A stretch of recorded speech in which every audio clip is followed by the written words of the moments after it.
Hello guys, welcome to my channel. আমি রনিতা, তোমরা দেখছো উনমনার্স। আজকে আমি একটা নতুন ধরনের ক্রাফটের কাজ নিয়ে এসেছি। আমরা অনেকেই আছি যারা আমাদের ছবিগুলোকে সুন্দরভাবে সুরক্ষিত রাখার জন্য ফ্রেম করিয়ে থাকি, তবে সবসময় ফ্রেম করানোটা সম্ভব হয়ে ওঠে না। যারা মধ্যবিত্ত বা নিম্নবিত্ত ফ্যামিলি থেকে বিলং করি, তাদের ক্ষেত্রে সবকটা ছবিকে ফ্রেম করানোটা বেশ ডিফিকাল্ট। আমি সেই সব মানুষদের জন্য একটা ক্রাফটের আইডিয়া এনেছি। আশা করছি সেটা তোমাদের সবারই খুব পছন্দ হবে বা ভালো লাগবে। এটা খুব কম খরচে আমরা বাড়িতে বানিয়ে নিতে পারি। আমি এখানে কিছু পপ স্টিক বা আইসক্রিম স্টিক নিয়েছি, আর নিয়েছি সেলোফেন পেপার, সঙ্গে ডেনড্রাইট। চলো তোমরা প্রসেসিংটা দেখতে থাকো।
তারপরে আমি একটা normal A4 size paper size মতো কেটে নিয়েছি এবং সেটা ফেভিকলের সাহায্যে একটা ফ্রেমে আটকে দিয়েছি।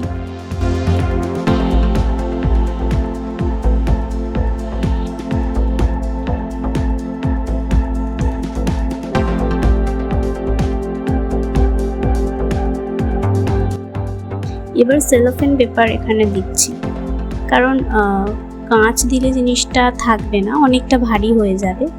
সেই ভারটা একটা পপ স্টিকের ফ্রেম ক্যারি করতে পারবে না, তাই আমি এখানে সেলোফেন পেপার ইউজ করেছি, যাতে জিনিসটা খুব হালকার ওপর হয়, আবার ধুলো যাতে ছবিটার মধ্যে ধুলো না পড়ে সেই কারণে।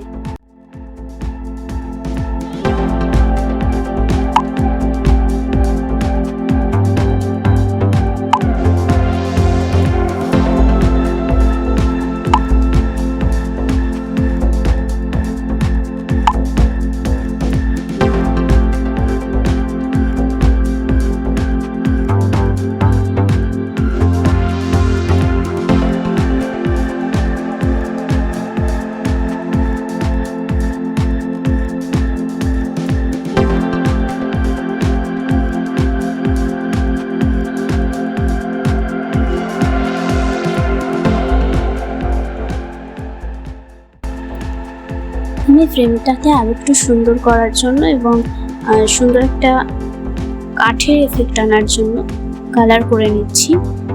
এখানে আমি ফেব্রিক ইউজ করছি, তোমরা চাইলে অন্য কোনো কালারই ইউজ করতে পারো, অ্যাক্রিলিক ইউজ করতে পারো, ফেব্রিক ইউজ করতে পারো, যেটা পারবে সেটা।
আমার দুটো ফ্রেমই দুটো দিকই কমপ্লিট হয়ে গেছে, এটা আমি আটকে নিয়েছি। দেখো কি সুন্দর একটা ফ্রেম তৈরি হয়ে গেছে, এবং উপরে সেলোফেন পেপার দেওয়ার জন্য ভেতরে কোনো ধুলো ঢুকবে না। দেখলে আমরা কত সহজে বাড়িতে কম খরচে ফ্রেম বানিয়ে নিতে পারি। তবে হ্যাঁ, এটা খুব বড় ছবির জন্য কার্যকর হবে না, ছোটোখাটো ছবির জন্য এটা খুব ভালোভাবেই কাজ করবে। আজকে আমার ভিডিও এটুকুই। চলো আবার দেখা হচ্ছে পরের ভিডিওতে। ততদিন ভালো থেকো, সুস্থ থেকো। Bye bye guys.